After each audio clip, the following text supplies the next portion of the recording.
Hello children, welcome to Rajeshri Chavan classes. This is our 7th standard history and civics book.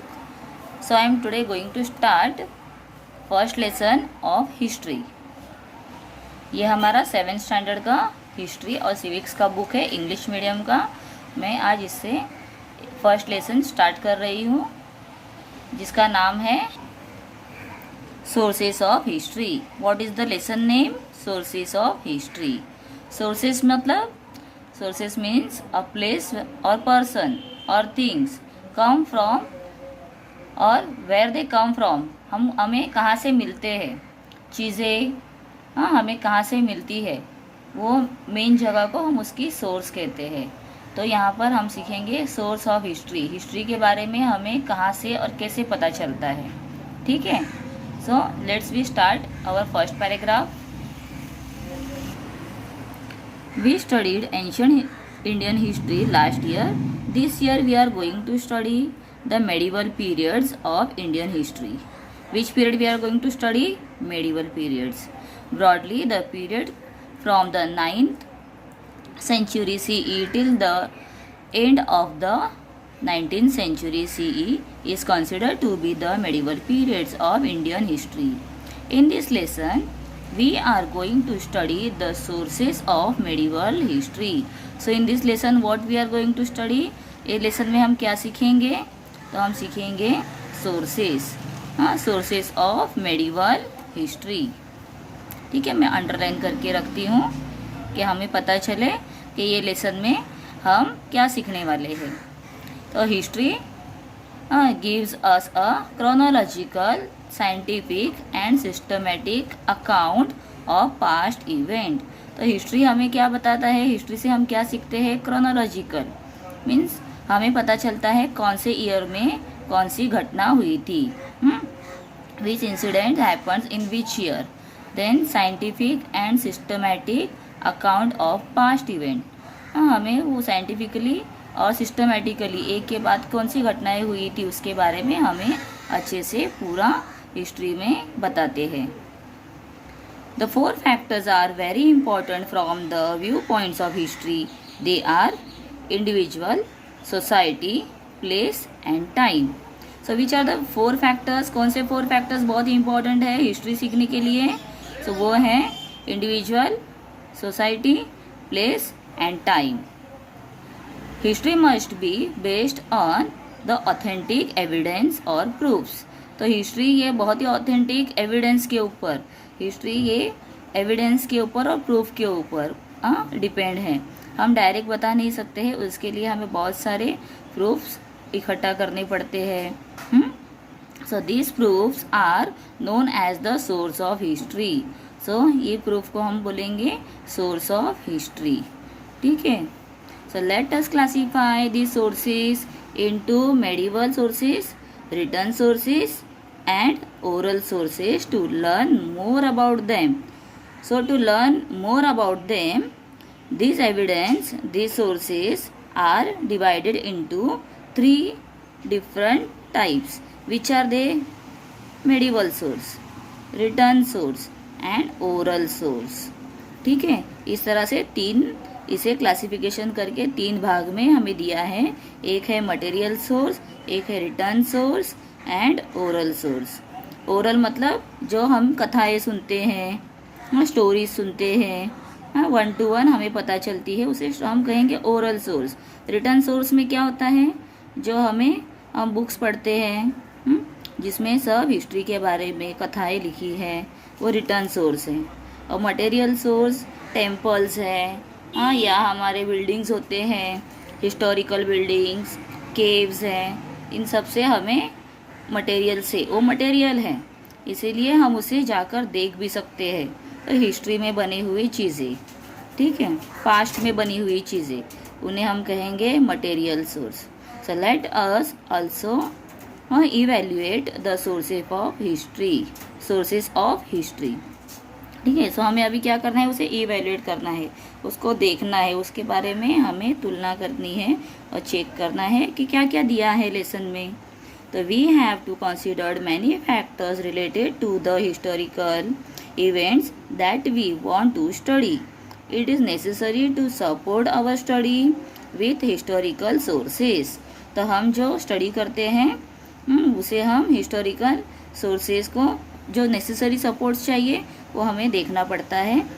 Then these sources have to be classified. We have to see whether they are authentic. It is necessary to use these sources judicially and also after a critical analysis. So now what is authentic? Authentic मतलब जो हमने source देखे हैं, history के sources देखे हैं, वो असली है, सच्चे हैं, can we believe on them. तो उसके बारे में जो स्टडी की है उसे हम कहेंगे ऑथेंटिक. एंड क्रिटिकल एनालिसिस, उसको अच्छी तरह से उसका एनालाइज किया जाता है, मतलब उसको परखा जाता है. इस तरह से हिस्ट्री के बारे में जो हमें इंफॉर्मेशन मिलती है वो इंफॉर्मेशन हमारे पास पहुंचने के पहले उसके ऊपर बहुत सारे रिसर्च किए जाते हैं. ओके स्टूडेंट, तो अब मैं स्टार्ट करती हूँ next paragraph. The forts have an important place among material sources. Some major types of forts are hill forts, forest forts, sea forts and forts on a plains. The monuments include samadhis, graves, veeragala, and buildings include palaces, ministerial mansions, queens quarters. This is called queen quarters को हिंदी में कहते हैं रानीवासा.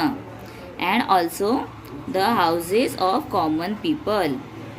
दे all provide the insights about that period. Looking at them, we come to know about the development of architectures, the economic conditions, the quality of art, style of buildings, constructions and people's standards of living in that particular periods. तो जब हम study करते हैं तो we come to know about the development, what kind of architecture, buildings के ऊपर या बहुत हम फोर्ट्स के ऊपर देखते हैं, कर्विंग किया हुआ है, उसके आर्किटेक्चर कैसी है, इकोनॉमिक कंडीशन कैसा था. We see this all things. Building construction, what type of building constructions are given there, and also the standard of people living. Okay, now here is given, can you tell how do coins narrate history. अभी जो coins हम use करते हैं तो वो हमें कैसे history के बारे में इंफॉर्मेशन देंगे. तो यहाँ पर हमें पता है, आप लोगों ने देखा होगा जो कॉइन्स हम यूज़ करते हैं उस कॉइन के ऊपर उसका मिंटिंग का डेट लिखा हुआ रहता है. तो ऐसे ही एंशिएंट टाइम में भी जो कॉइन्स बनते थे उसके बारे में इंफॉर्मेशन दिया है. Let's learn. The since ancient time the coins like kavdi, damdi, dela, pai, paisa, आना and rupee were used. Some local idioms or the proverbs are based on coins. For example, idioms proverbs हमने देखा होगा, हम मराठी में बोलते हैं, मराठीमध्ये आपण म्हणतो म्हणी या मुहावरे हम हिंदी में कहते हैं. तो ऐसे क्या एग्जाम्पल दिया है, एक फुटकी कवड़ी देणार नाही. तो here the phutki kavdi means the lowest bit of money, मतलब एक भी दमड़ी नहीं देंगे. 16 आना सच मीन्स 100% ट्रू. तो ऐसे ये हमारे जो पहले के कॉइन्स हैं उसके ऊपर बेस कुछ मुहावरे दिए हैं. ठीक है, अब हम देखते हैं the coins made by the different rulers using the metals like gold, silver, coppers are important sources of history. From these coins we learn about the rules, their periods, rulers, their periods, governors, religious ideas, personal details, etc. Similarly, we also learn about the financial transactions and economic conditions prevailing at that time. We also see how far the metallurgy had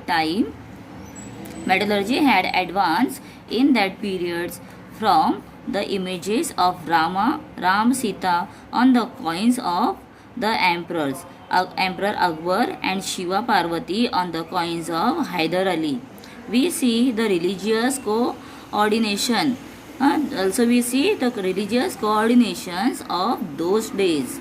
The Peshwas used the Arabic or the Persian language on their coins.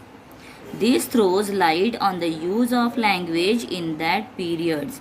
तो हमें पता चलता है जो पेशवास थे, पेशवास वर मराठी, पेशवा मराठी है, लेकिन फिर भी वो अरेबिक और पर्शियन लैंग्वेजेस अपने कॉइन्स के ऊपर उन्होंने इंस्क्रिप्ट किया था।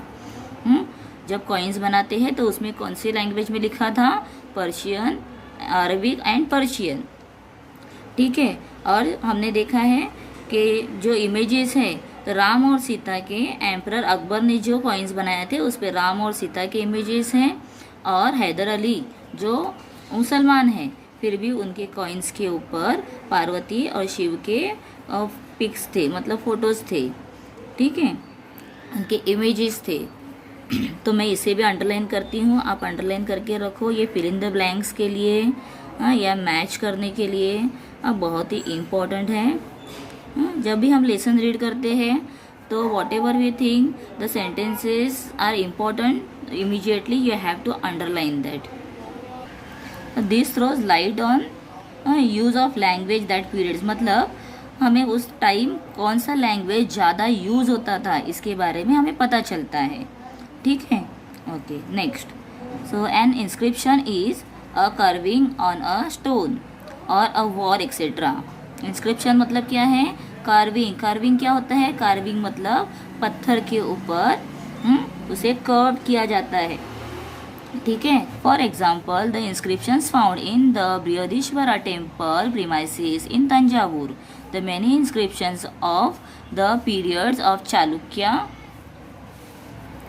राष्ट्रकूटा, चोला and Yadav kings have been found. An inscription is considered to be a very important and reliable source of history.